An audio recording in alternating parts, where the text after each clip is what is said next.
Kristi K. Welcome to Business Life After Hours, a podcast that takes a deep dive into real-life topics at the intersection of business and life. After the workday ends, that's where we pick up.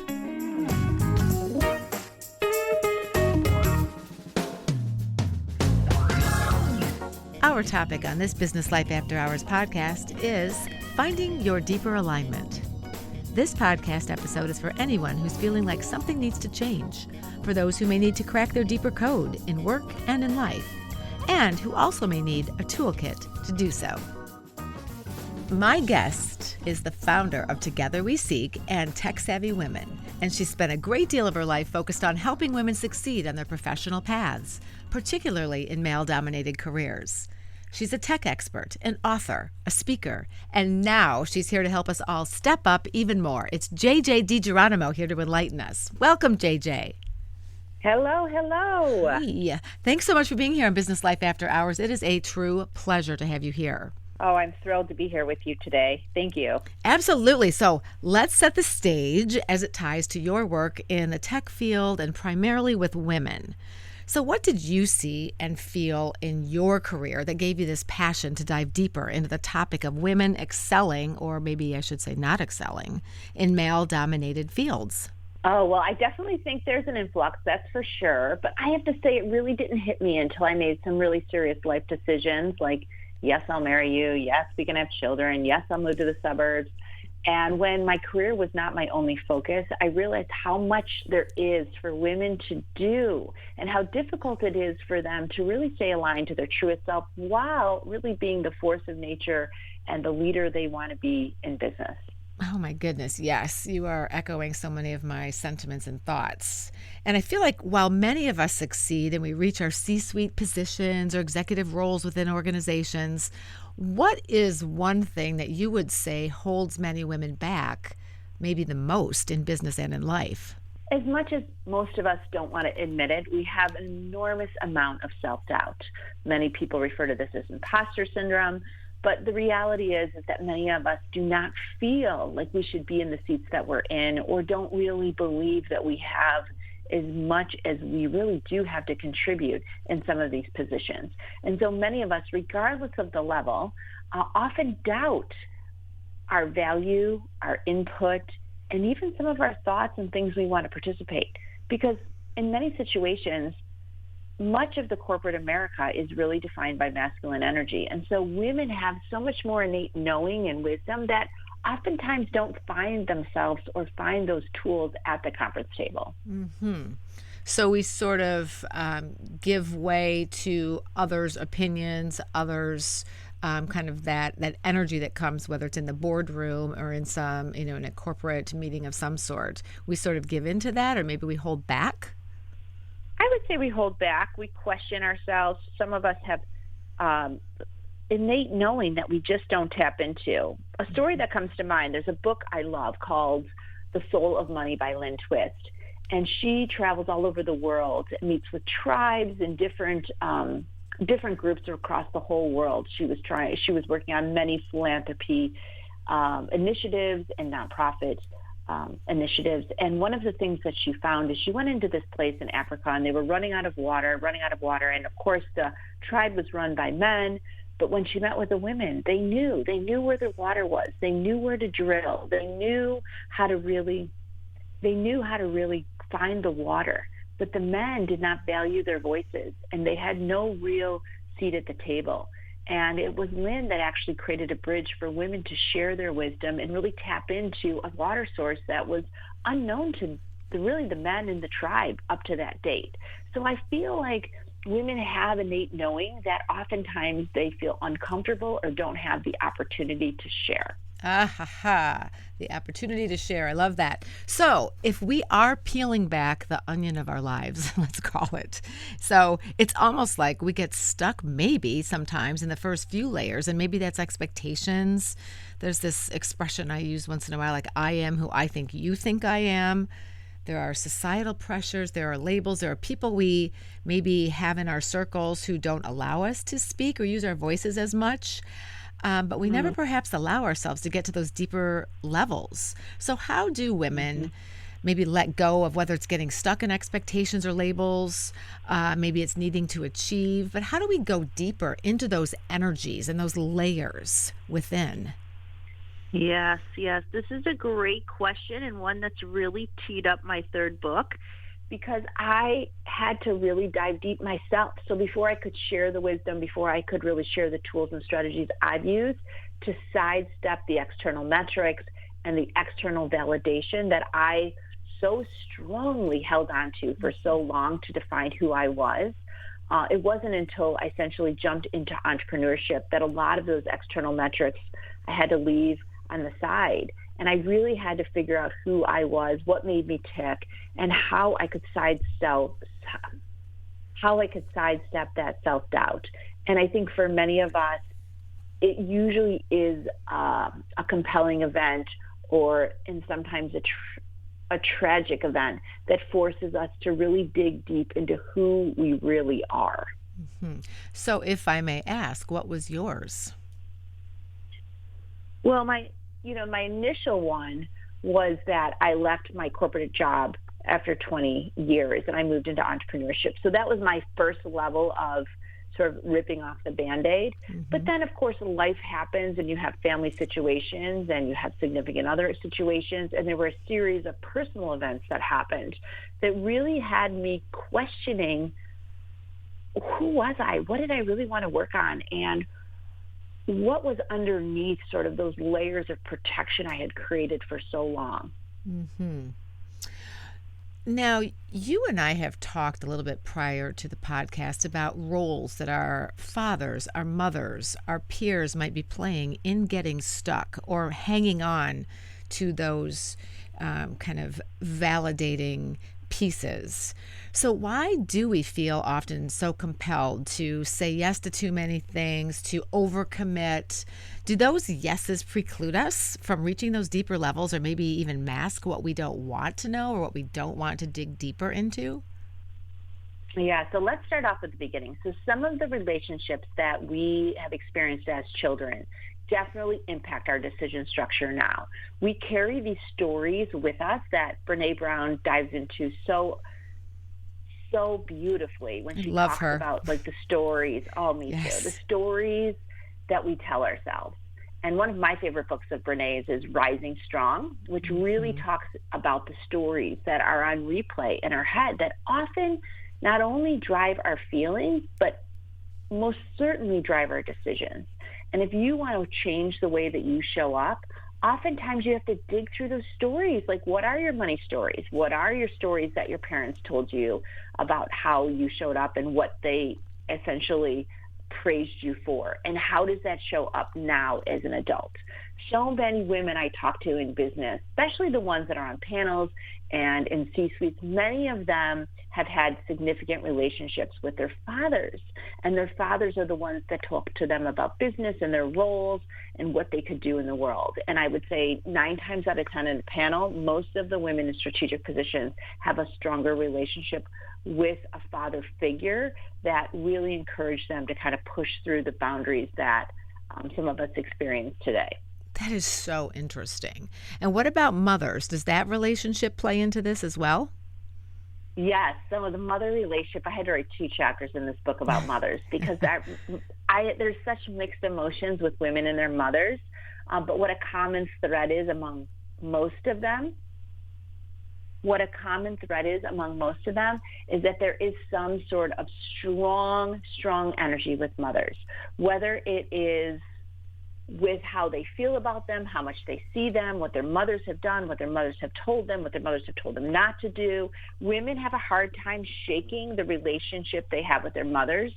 And it really defines how much, in a lot of ways, I hate to say it, but a lot of ways, how much they like themselves. Wow. So that's a very strong influence. Now, conversely then, negative roles with fathers or maybe less interaction, are you finding in some of your research that if it's sort of the flip side of that maybe women aren't as strong, aren't as confident in reaching their goals and achieving, if you will, in the workplace if their relationship with their father isn't as strong? So I would say that none of my research is formal. All of it is informal. I've been in women's groups since 2008. I've been participating in women's groups, and this is just an observation that I've collected along the way.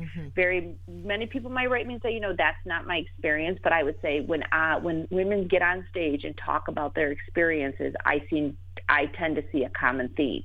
Now, I'm not researching or meeting with every woman in the audience or every woman, in different industries or roles, but I would say that there are some threads of stories or situations that have happened as children that have really catapulted us or even held us back in the workforce.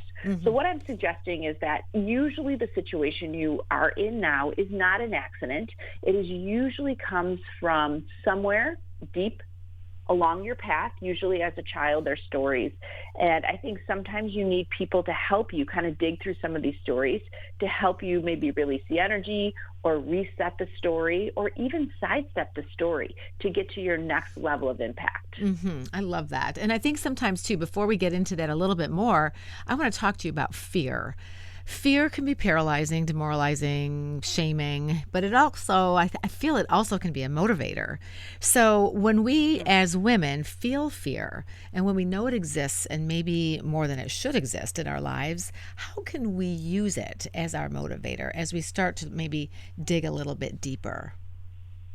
So I'm with you. I'm definitely diving into fear a lot more in this book because I didn't realize how strongly fear has a hold on so many of us, men and women.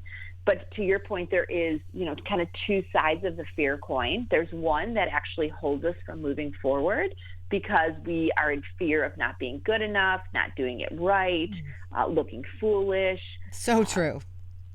Right? And Yes. then there's the opposite side of fear where we're running from something, right? We're running from being poor. We're running from not being good enough in the sense that we overdo it. We have a form of perfectionism. And so fear can show up for us in different ways, in different situations. But I feel like many women that I talk to really are assessing. They're assessing their fear, they're assessing the level of fear they have for a particular situation and whether they're going to step in, dive in, or hold themselves back. And I think monitoring your fear level and understanding where the fear comes from can really be great insight of how you move through your life. Painful as it may be at some points, I suppose. But now let's talk about women and risk-taking. So not stepping in or stepping up to their next level of success. I know sometimes you talk about self-sabotaging, those sticky floor syndromes. Tell us more about that and why it happens. Yeah, that's a good question. So it's interesting because I really did not plan to do a lot of work around self-efficacy or even imposter syndrome when I was writing my second book. But I read about 2,000 articles, research papers, and industry documentation that talked about where women were in the workplace. And I believe that so many women have more to give, more to do, more that they want to accomplish. Yet many of them are doubting their smarts, their voice, where they can contribute. And the research led me to reaching out to Pauline Clancy and her business partner that developed the imposter syndrome, which at times they call imposter phenomena. And that it's really a diagnosis or a study of how we participate, and it's equal among men and women. However, if you partner that with some of the research done by the Confidence Code, they talk about women taking fewer risks. And the situation that ends up occurring is that when you take fewer risks, you don't have the opportunity to build your self-efficacy. And self-efficacy is having a vision for where you want to go and believing you can achieve it. And the beauty of self-efficacy is it's learned, but the only way that you can grow your self-efficacy is if you take on opportunities before you're ready. So essentially stretch projects, things that you're not 100% prepared for. But many women are waiting to be 100% prepared before they leap in. So under that circumstance, many women don't create opportunities to build their self-efficacy. And self-efficacy has been defined as one of the key criteria that the National Center of Women in Technology researches of why women stay in STEM-based careers. Oh, this is fascinating. Wow, right? Wow. Yes, exactly. So I don't want to say it's a fear of mine, but a thought of mine is this, that I will get to the end of my life, let's just say, and I'll clearly look back and I'll see this fork in the road that at the time, let's say I was just painfully struggling with it, and I ultimately didn't take the risky path. And then like in hindsight, I'll see that I should have. But then maybe it was out of fear, out of comfort, out of lack of future clarity. I just didn't touch the risk. So if we have listeners right now that are in that situation, if they're looking to shift to a risk-taking or a lower fear mentality so that they don't have regret, or maybe they feel less like they've settled, or they didn't, kind of getting out of that, I didn't achieve enough in my life, how do they kind of maybe for the rest of their lives break out of that and know when it's the right time to take a risk and when it's not? Well, that's a really great question. And I mean, I have been writing about this for 3 years. My next book is coming out here in the fall, and I feel that it really has been a journey, and it's one step in front of the other, but recognizing that I had to undo my stories before I could really leap in the direction I desired. And that really made me dig through what was holding me back so that I could understand where those fears and energies were coming from. And sometimes you can do that by yourself, and sometimes you need a little bit of help. And I think for many of you sitting out there that may be thinking, I do want more out of life, or I have more to give. I think making a list or just creating a vision or drawing a picture or sending yourself a voice note of kind of where you want to be at an instrumental birthday party. So whether that's 60 years old, 70 years old, 80 years old, what do you want to have accomplished in your life? Because this is something I did with a career coach in 2012. Actually, it was 2008 I did this. And that really gave me insight to the work I wanted to do while I was here. So I wrote down what my 60-year-old birthday party looked like, what I had accomplished, what my bio was at that point. And much of what I wrote down didn't have much to do with what I was working on in that year. And it really gave me insight to where I sort of felt like I wanted to take my life. And I think it's a great exercise for people to sort of remove the boundaries, remove the expectations. If you had a blank sheet of paper and let's just pick 70 years old, what does your bio look like at 70 years old? What have you done? What have you accomplished? And then think about where am I in that process and what are things I need to start to do now to kind of make that so. I love that. It's that GPS you write about so often. And I just think that is brilliant because, while goals and life situations occur along the way, you still have that roadmap, if you will, to refer to and to say, okay, this is going to be adjusted a little bit here, a little bit there, yet I still have those same thoughts and visions and mission statements, if you will, about myself and goals that I want to achieve. So that's just great. Now, when you were digging and undigging and getting into your story a little bit more, were there certain things that you encountered personally that you were like, okay, there goes that voice again. There's that story I'm telling myself again. Was there anything in particular that you ran into that you were like, okay, I need to shift that mindset? Well, personally, I didn't realize this, but I took a lot of my parents' relationship into my relationship. When you grow up with your parents, you're around them for so long, it's hard not to take some of their behaviors and mannerisms from their relationship into your relationships. So I think personally that was a huge opening and awakening for me. And I actually worked with a woman that does tapping.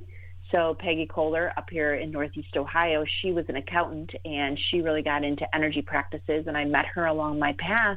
And I went to her when I really was trying to sort of dig under my own stories, and she helped me sort of tap into things that I was carrying with me for decades. So personally, that was super helpful. Professionally, I didn't realize how much I defined my self-worth based on my title, salary, the company I was working for. And where all those were taken away, I really had kind of gone through bouts of depression and sadness because I didn't know how to like myself without these accolades. And that took me a long time to figure out, probably 6-7 years. And at times I'm still working on it because your ego comes with your human body, and oftentimes it's trying to protect you, but many times it acts like a barrier for you to kind of move forward because it doesn't want you to get hurt, not realizing that we have the same base of fear, whether we're going to step out in traffic or, kind of go for the next thing. And I think for many of us, learning mindfulness practices that keep us aware of how our mind is guiding us can be incredibly insightful, because my mind is a freight train, and the stories that I tell myself on a regular basis really can act as obstacles and even block my path if I allow it to. Mm-hmm. And using the freight train analogy, they also can be sort of that engine that really drives you and pushes you forward, which I love, the courage that you've had to really face a lot of those personal stories that you've maybe weren't so helpful, if you will, going forward in your life. But I sometimes feel like risk-taking is tied to our confidence, our intuition, even our, maybe even premonitions or thoughts that we have, or maybe if we don't take risks, something tied to self-trust. But I also feel like there is a point in our lives where we have achieved, we have made our mark, we've done all that we can do, and now we feel still that something needs to change, that the needle needs to move again. So what is that feeling? And I know when you started writing book 3, you were probably putting more of a label on that, or kind of starting to identify what that really is. And then what can we do about it when we have that feeling of like, okay, I know there's something here. There's more. There's that freight train, that engine that's driving me to something, but I'm not sure what that is. Yeah. So my freight train is really, in a lot of ways, has taught me a lot, and it's given me an amazing experience. But that driving to the next level was very external. And so you could talk to, and I've talked to many people that have amazing titles and amazing experiences, but they don't have a lot of self-love or joy, right? They're so busy focusing on, right? They're so busy focusing on where they've been or where they're going that they don't know how to drop into where they are. Mm-hmm. It's almost like accomplishment. They're trying to accomplish and achieve and prove, and you see that in them from the outside, but then you also see in them that they don't have that depth of kind of introspection and joy. Yes, and I do so many events, and I'm a speaker at so many events, that I actually saw so many women essentially sitting like outside their body. Like they're so driven externally that they've lost their inner compass. And so I put together an overnight women's retreat to talk about everything we didn't talk about in the conference centers and the event space, right? So get your feet in nature. Let's do some sound bowls by the lake. Let's get some healthy, nourishing chefs to join us. Let's do some tapping. Let's do some really kind of just sitting in your own skin. And I would find that not only do women love it, but how little they do it, because we're so externally driven that we're trying to get there so often that we've completely separated ourselves out of like our full being, and that it is very, very can be very detrimental to people. That's why there's a lot of depression. A lot of people can't sleep. A lot of people feel just so disconnected, is because they've completely separated out their beings. So, wow, is that fascinating? And you say get there. I often wonder, what is there, quote unquote there, and then also kind of like why, to what end? And I love the fact that you've written 2 books and recently completed the manuscript for your 3rd book. Congratulations on that. That's incredible. I know. Thank you. I think this is the real work. This is the real work. I feel like the other 2 were great. Right. My first book is really about having young kids and trying to keep yourself established and moving forward in your career. And that was the Working Woman's GPS, correct? The title? Yes. Because I thought that was so difficult, of just keeping everything going in the right direction. And then my second book is really for women that have been in their career for a long time and want to get to that significant next role, and how do you turn a no into a yes? And that was Accelerate Your Impact. Yes. And I purposely named it Accelerate Your Impact, and not like how to get promoted or how to get on a board, because I feel like different women want different areas that they're interested in really throwing their energy and momentum. And I think for every woman, it's completely different. But whatever it is for you, if you're trying to get to that next yes, that next level, that next step in where you want to create impact, that you need to have a workbook or a game plan, because working in your career is very, very different than working on your career, and you need to have a strategy. And this is a great strategy, both of your books thus far. And as an author myself, I recognize that achievement of writing a book is incredible, and I celebrate your victory and your accomplishments. And I'm just basically happy for the rest of us because we get to have the experiences of your messaging and all of those thoughts that are in your brain that are now on paper that we get to reap the benefits of. So, and I know you've had quite a journey, as you've described, of self-discovery. And you've sought kind of spirituality, energy practice. Tell us more. You mentioned tapping. You mentioned more about this book number 3. I'd love to know if you've always kind of tapped into that. You've mentioned perhaps the evolution that you've had based on your life experiences. But tell us more about how you kind of found this I'll call it a new journey, or this continuation of your train moving forward. Well, as I mentioned before, and I really appreciate it because, as you know, it's so much work writing a book. And really, for me, books are really just sharing the journey that could potentially help another person. And this journey is the last 6 years of really tapping into other sources of information to not only find my nuggets, but to help me align with how I want to show up in the world and how I can do that not only in a meaningful way, but also a unified way, that I feel better about myself, that I actually enjoy what I have to offer, and that I'm not so driven or defined by these external metrics that I've been taught so early to strive for by a variety of people.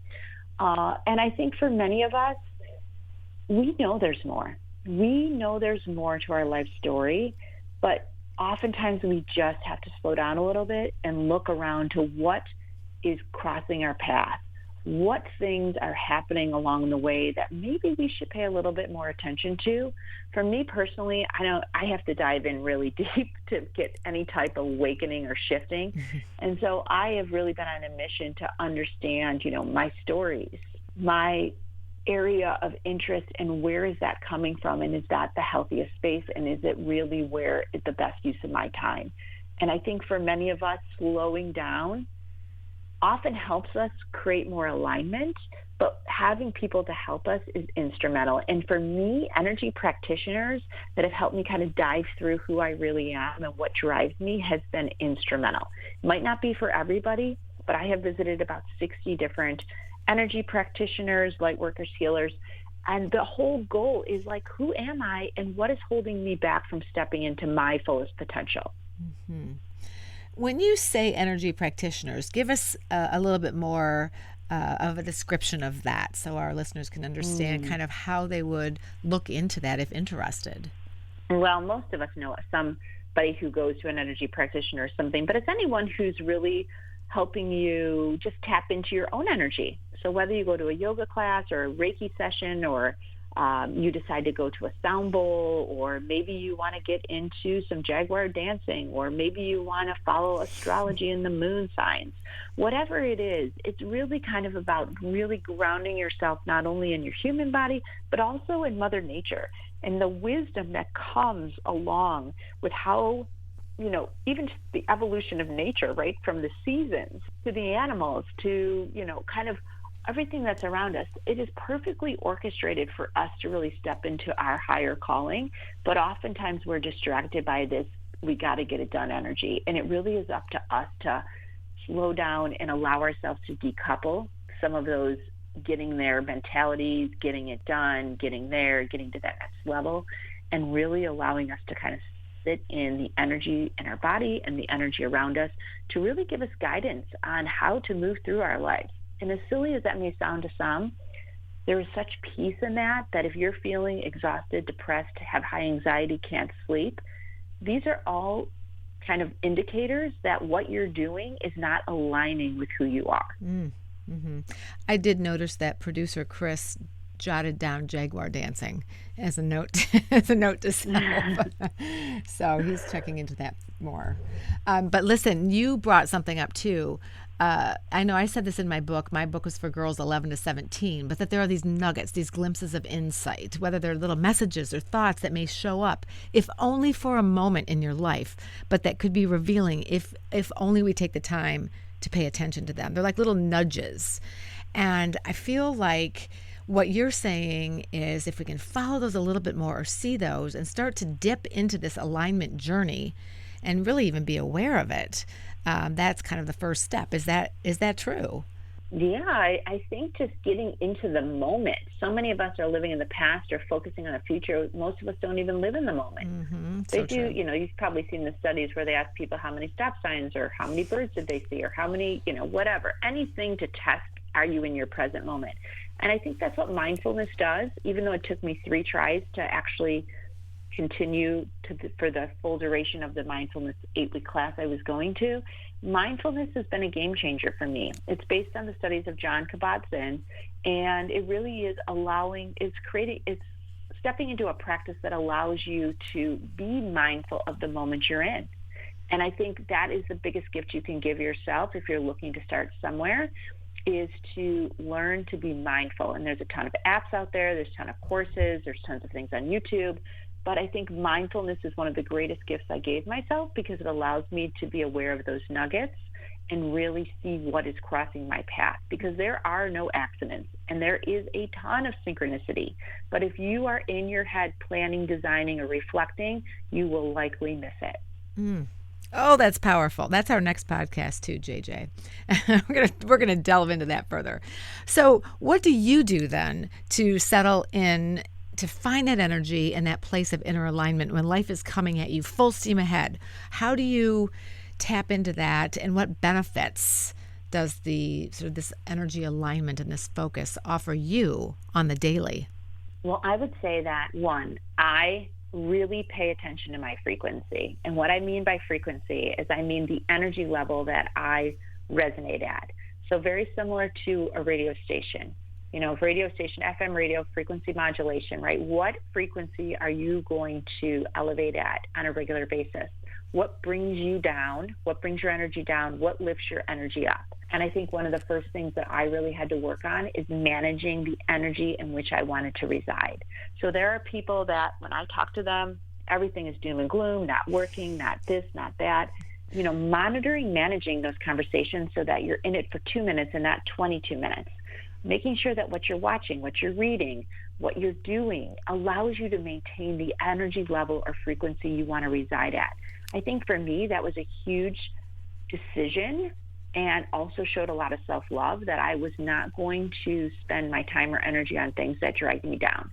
And I think in addition to being mindful, managing my frequency was absolutely instrumental. That is brilliant. I love it. And we've come to the end of this Business Life After Hours podcast, but I am feeling so focused and very energized right now with some great suggestions. And I feel like I'm ready to receive energy in a new way and to really realign. So JJ DiGeronimo, give us your takeaway, if you would, if there's one thing to leave us with for the After Hours success nugget as it ties to our topic of finding your deeper alignment. Well, I would say it's completely up to you. You can continue to move through life sort of as life happens to you, or you can move to a life where life happens for you.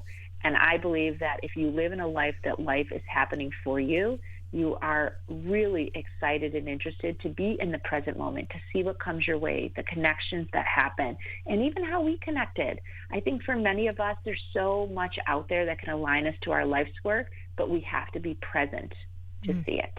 Thank you for that. And I feel I have so many takeaway nuggets from this as well. And I feel like one of them is really that there's more depth in our souls than we often realize. And we only really just have to take the time to seek it. And we don't really, as our listeners, I'm sure maybe some of them are feeling, we don't have to feel lost or regretful or like we don't have purpose or like we've underachieved or we have to meet expectations. But rather we can feel hopeful that we have this sort of this inner energy and this wisdom that's ready and waiting to be tapped into. So JJ, if Business Life After Hours listeners would like more information on you, on your work, where can they find it and where can they find you? Well, I am creating a new community called Together We Seek, where I have many of the energy practitioners that I have visited over the years. I've created interviews and you can connect with them directly. So that's a great place to go, is togetherweseek.online, or you can find me on any social platform with the handle JJ DiGeronimo. Awesome. And do you have a title for your third book? I'm working on it. All right, we can't wait. Solidified here soon. We can't wait. Thank you so much for being here, for introducing us to and opening our minds to a deeper alignment. Great to have you here on Business Life After Hours. Thank you. Find success by your own definition at your intersection of business and life on my next podcast. Thanks for joining us. I'm Kristi Kay.